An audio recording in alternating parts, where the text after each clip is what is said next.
Hey guys, this is Michael. You're watching Vinyl for Miles, and today we're going to be talking about Record Store Day 2019. Here's your survival guide.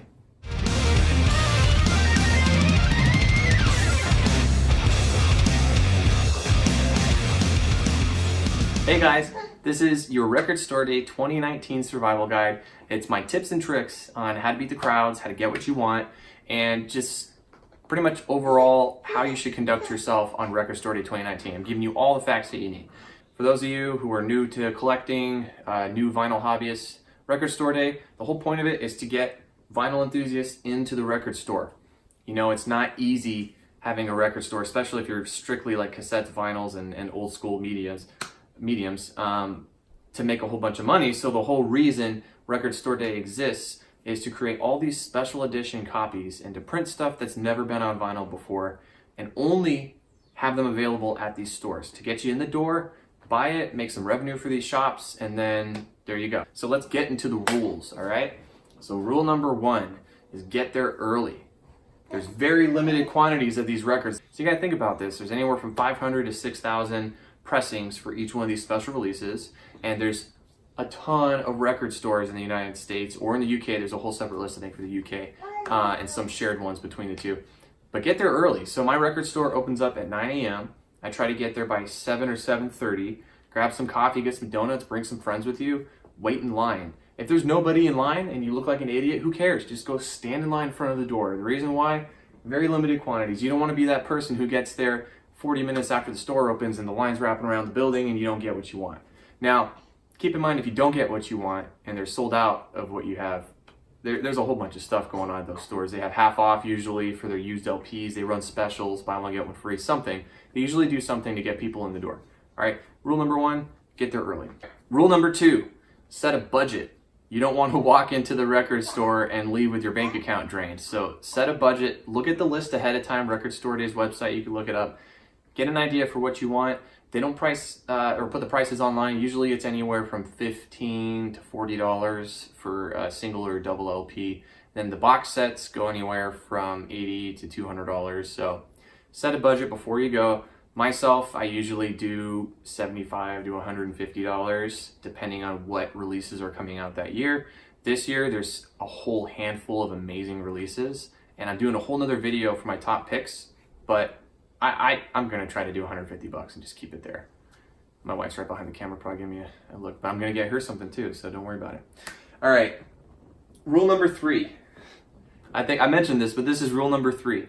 When it comes to anything social, when it comes to dating, when it comes to job hunting, be ready to be rejected, right? So be ready for your copy to not be there. Like I mentioned, there's very limited copies. If you get there, let's say you're looking for the Tangerine Dream album that's coming out this year, they don't have it, don't get depressed, don't get upset. You know, you might still find it online on eBay or Discogs. I would recommend waiting a little bit. But there's all kinds of stuff coming out for Record Store Day that you might not even think about. So maybe expand your horizons.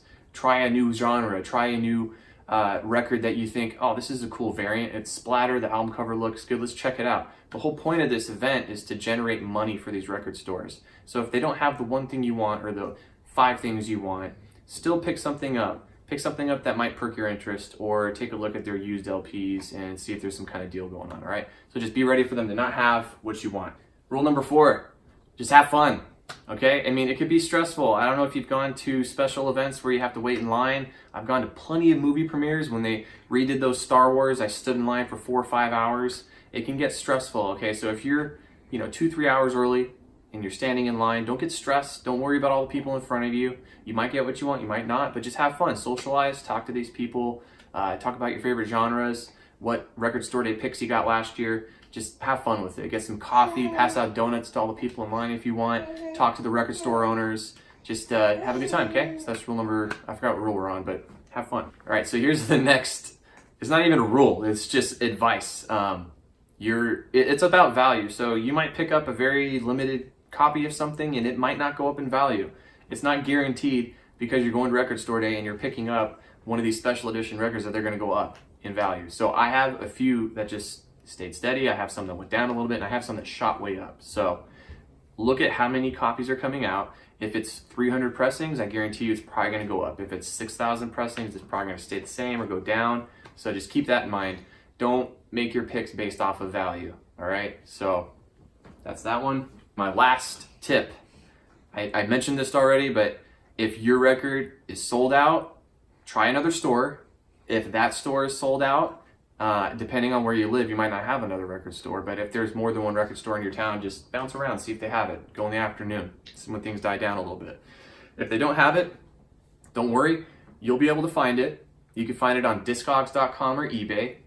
My biggest word of advice though is just wait a few weeks. Don't go on and buy it the day of record store day, because you get these people who wait in line at record store day, they buy all the special edition rare records, and then they sell them online for twice the price.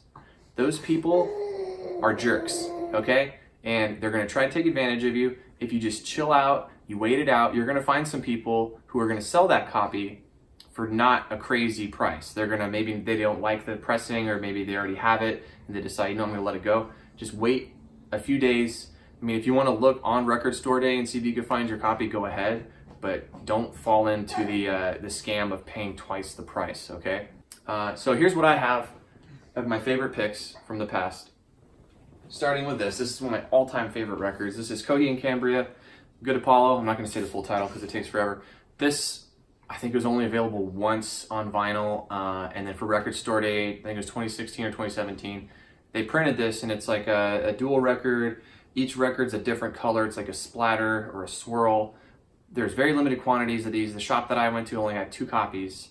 I luckily got a copy. The person in front of me wanted the same thing, and at first the shop was saying there's only one, but luckily I knew somebody at the shop and they had one in the back. I don't know why they have one in the back, you're not supposed to do that, but I lucked out. So this is my all-time favorite record store day release. Check it out. You can probably find it on Discogs now. I think it goes $30 to $35. I think I paid $26 for a day of record store day. Day. All right, this is another cool pick that we got. This is from Record Store Day 2014, I believe. It's the Decemberist Picaresque, and this was on double 180 gram vinyl.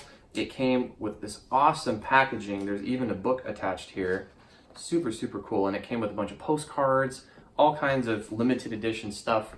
It sounds great, a lot of fun. If you like the Decemberist, this is a good copy to find. The Record Store Day version, in my opinion, is the best. And this is another one of my favorite picks. This is Hailstorm Reanimate 3, which this is all cover songs. The coolest cover I've ever heard is Whitesnake, Still of the Night. The band just kills it, and I saw them play it live too. This is a picture disc. I'm not usually a huge fan of picture discs, but this one actually sounds surprisingly good. The whole point of this EP was just for Record Store Day, and this is one of the only ones that still has, I don't know if you can see that, it still has the sticker on it. I try to preserve like the hype stickers when I open stuff up, but I lost them on those too. So yeah, those are my favorite picks from the past. I have a lot more, but those are just my top 3. I don't want to take too much time. So that's pretty much it. I'm going to make another video called My Top Picks. So go out to Record Store Day, go have fun. Even if you don't like records, they still sell CDs at these places. They sell tapes, they sell all kinds of stuff. The whole point is to get you in the door. So get in the door, give them your money. I'll put a meme up of take my cash. All right, and have a good time. This is Michael. You're watching Vinyl for Miles. Have a good one.